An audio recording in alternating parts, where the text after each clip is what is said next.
আসসালামু আলাইকুম। আপনি কি জানেন বর্তমান পৃথিবীর সবচেয়ে বৃদ্ধ লোকটি হচ্ছে বাংলাদেশের নাগরিক? কি অবাক হচ্ছেন? তো অবাক হবারই কথা। প্রথম আলো থেকে জানা যায় বাংলাদেশের সবচেয়ে বৃদ্ধ লোকটি হচ্ছে মৌলভীবাজারের শ্রীমঙ্গলে বসবাসকারী রাম সিং গড়, যার এনআইডি কার্ড অনুযায়ী 119 বছর বয়স।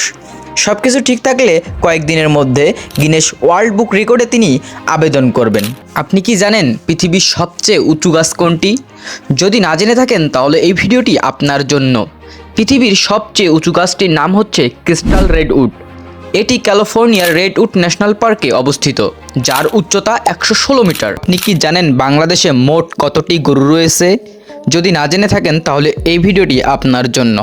কৃষি শুমারি 2019 এর চূড়ান্ত প্রতিবেদনে জানা যায় বাংলাদেশে প্রায় 2,94,52,000টি গরু রয়েছে।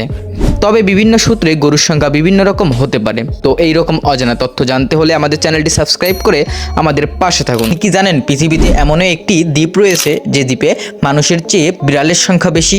যদি না জেনে থাকেন তাহলে এই ভিডিওটি আপনার জন্য। জাপানে অবস্থিত তাশিরোজিমা দ্বীপে মানুষের চেয়ে বিড়ালের সংখ্যা বেশি। এই দ্বীপটি বিড়াল প্রেমীদের জন্য একটি জনপ্রিয় গন্তব্য। শুকুর খাওয়া ইসলামে নিষিদ্ধ তথা হারাম কেন? যদি না জেনে থাকেন তাহলে এই ভিডিওটি আপনার জন্য। শুকুর খাওয়া হারাম হওয়ার প্রথম কারণ হচ্ছে মহান আল্লাহ তাআলা সূরা বাকারার 173 নম্বর আয়াতে বলেছেন, তিনি তোমাদের উপর হারাম করেছেন মৃত জীব, রক্ত, শুকরের মাংস। তাছাড়াও বিজ্ঞানীরা প্রমাণ করেছেন যে শুকরের মাংসে বিভিন্ন রোগ এবং পরজীবীর উৎস হতে পারে।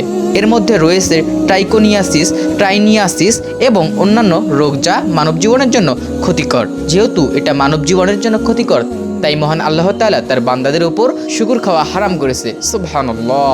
এইরকম অজানা তথ্য জানতে হলে আমাদের চ্যানেলটি সাবস্ক্রাইব করে পাশে থাকুন। আপনি কি জানেন পৃথিবীর সবচেয়ে বড় শহর কোনটি? যদি না জেনে থাকেন তাহলে এই ভিডিওটি আপনার জন্য। আয়তনের দিক থেকে পৃথিবীর সবচেয়ে বড় শহর হচ্ছে চংকিং, যা চীনে অবস্থিত। এই শহরটির মোট আয়তন 82,400 বর্গ কিলোমিটার। তো এইরকম অজানা তথ্য জানতে হলে আমাদের চ্যানেলটি সাবস্ক্রাইব করে পাশে থাকুন। আর কয়েক ঘন্টা পর শুরু মাহে রমজান মাস।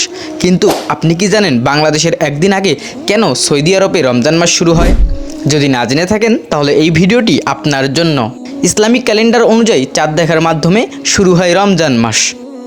আর চাঁদ প্রথমে পশ্চিমা দেশগুলোতে দেখা যায়।